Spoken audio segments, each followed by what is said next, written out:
The era of global warming has ended. The era of global boiling has arrived. Global boiling. Wow, I just got back from my bike ride home from work, and it just made me think of this clip.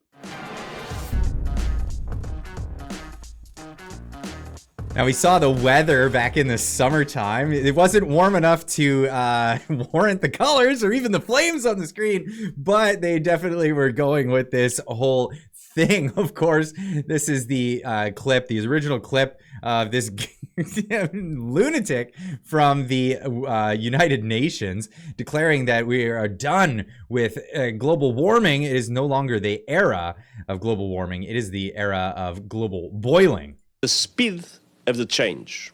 Climate change is here. It is terrifying, and it is just the beginning. The era of global warming has ended. The era of global boiling has arrived. Boiling. It's boiling. We're boiling out there. I had a boiling ride to and from work today. It was quite boiling. But I wanted to ask people in the community, say, really feeling that global boiling this morning on the bike ride to work. How boiling is it where you live? So I threw this out there. I didn't realize I was going to get quite the response. Holy cow, 211 comments just from this afternoon when I posted that. A lot of these really funny people coming out there with a sense of humor. -3 here today. I could freeze an egg on a hot frying pan outside today, lol. Northern BC, -32 wind chill, -42 balmy. Can't wait to get a heat pump. Oh, goodness. Yeah, people obviously with a good sense of humor. Hello from Calgary, Alberta, where it's currently -29. But with the wind chill, it's -42. So it's definitely boiling hot here. Absolutely. I want to leave a link in the description down below. Go check out all these comments. They're hilarious. I don't have enough time to read them all in a video, but I also put this out on Twitter, and I got some responses there as well. Really feeling that global boiling. How boiling is it for you where you're at? A lot of people putting in their comments. Mostly just showing what the weather actually is. The weather over here is on board. No rhyme is all over the board. No rhyme or reason to it. Not too bad. I think the wife and I will survive. Yeah, I know you're from Osaka, so you can't give me that. That's Japanese global boiling. It's a little bit more boiling over there.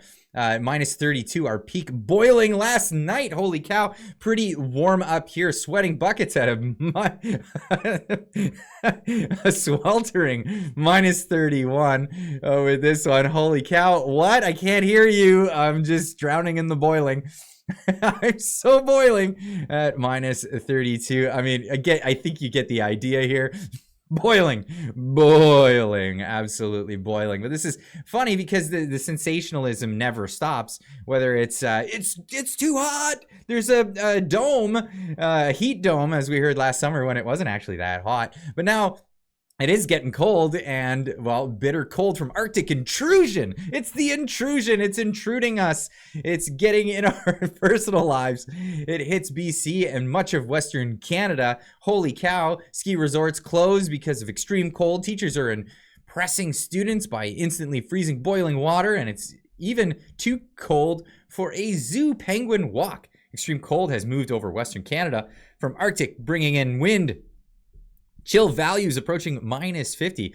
Wind chill just means feels like. I mean, there's a temperature, and then there's, when the wind hits you, it makes it a little colder.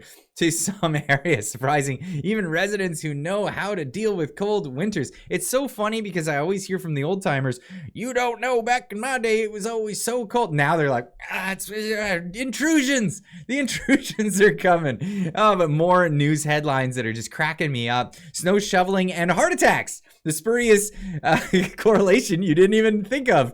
What to know as winter settles in?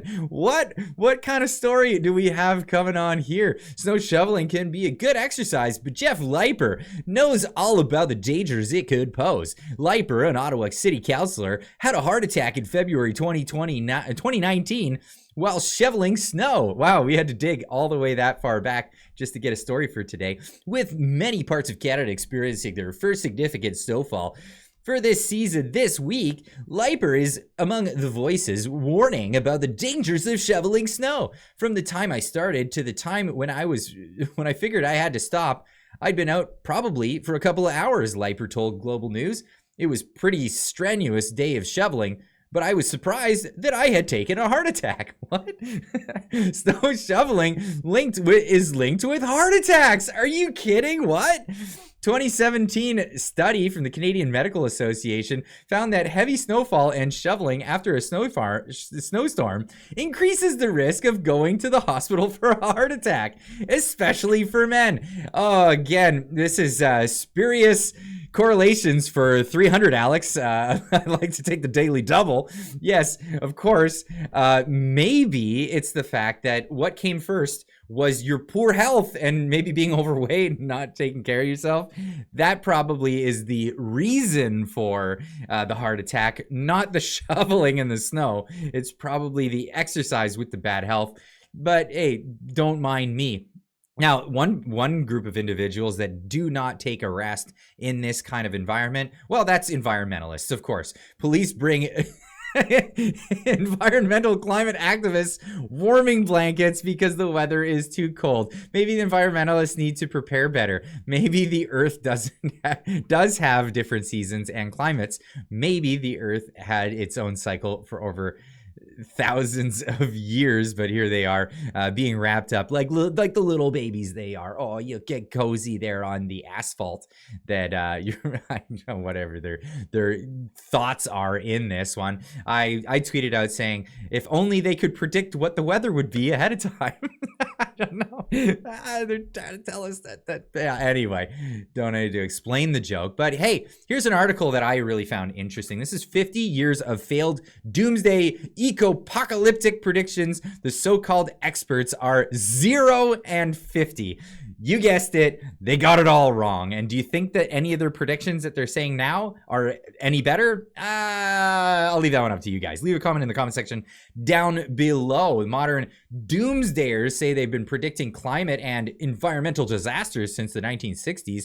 They continue to do so today. None of the apocalyptic predictions with due dates as of today have come true. What follows is a collection of notably wild predictions from notable people in government and science. More than merely spotlighting the failed predictions, this collection shows that the makers of the failed apocalyptic predictions are often individuals holding respected positions in government and science. While such predictions have been and continue to be enthusiastically reported by media eager for sensational headlines, the failures are typically not revised. No. They don't go back and say, oops, we got it wrong. We totally got that one wrong. Let's have a look at some of these.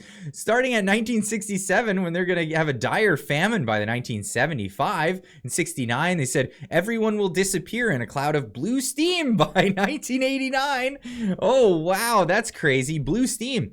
And then they went through a whole, I believe, a decade of predicting the Ice Age. 1970, Ice Age by 2000, America subject to water rationing by 1974, food rationing by 1980. Wow, that sounds familiar. New Ice Age coming by 2020, 2030. Hey, we should have already been in that. New Ice Age by 2070. Okay, a little bit further out. Oh, maybe. As long as you predict stuff way after your own survival rate, then you can at least live your entire life with your predictions not failing on you. Space satellites show new Ice Age coming fast. Another Ice Age. Anyway, get all the way to 1980. Acid rain kills life in the lakes. That never happened. And then, well, we're jumping back, 1978. No end in sight to 30-year cooling trend. Except the trend of reporting on a cooling trend. In 1988, regional droughts that never happened in the 1990s. 1988, temperatures in DC will hit record highs. Here we go. Now we're on the global warming train. We're not quite on the global boiling train. That's a little bit more contemporary. But we keep going, and it's all kinds of predictions of sea levels obliterating nations if nothing is done by the year 2000. New York City's West Side Highway underwater by 2019. It isn't. It isn't. Children won't know what snow is. they said in 2000. 2002, they said famine in 10 years if we don't give up eating fish, meat, and dairy. 2012 went and came and went, and we're still fine. I'm not giving up my steaks. No thank you. No thank you at all. Britain will be Siberia by 2024. It feels like Siberia right now in Canada, but that prediction was inaccurate because they thought it was going to be all the time. 2008, they predicted Arctic will be ice-free by 2018. That didn't happen. 2018, climate genius Al Gore predicts ice-free Arctic by 2013. Spoiler, it didn't happen. 2009, climate genius Prince Charles says we have 96 months to save the world. Well, those 96 months came and went, and the world's still here. These are all the predictions. It's unbelievable how many of these predictions gets into the peak oil, gets into all of this stuff. Nitrogen buildup will make all land unusable. That's the thing. Decaying pollution will kill all the fish. They're still around. Killer bees by the 1970s.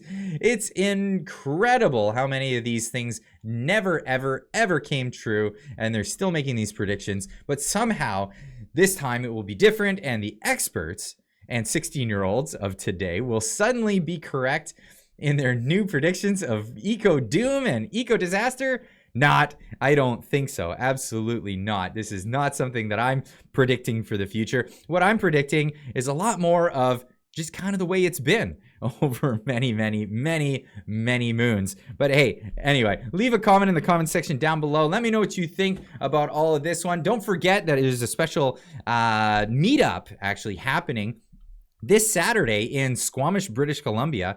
I'll be meeting up with Marcus Wong. He is doing promo just to get people involved so that they know how the process works for elections, party membership, how to vote for the people in the parties to get the right people going. Marcus Wong, he's going up against some other people. I know one of the guys he's going up against is a realtor. Is that the kind of person you want representing you? Or is Marcus Wong the kind of guy you would like representing you? In fact, he's making himself available. If you'd like to go meet him, this will be the thing. And I'll be doing a meet and greet as well on the same day. So come in to Squamish, British Columbia for that. You can go to the website and sign up for the newsletter. You can, there's an RSVP, I believe, on the website. You can say, yes, I want to support. I'm going to go to the event. It's at in Squamish, downtown at the Ledges Cafe. We'll hope to see you there. Anyway, leave a comment in the comment section down below. Let me know what you think about all the things that we were talking about in this video, and we'll see you in the next one.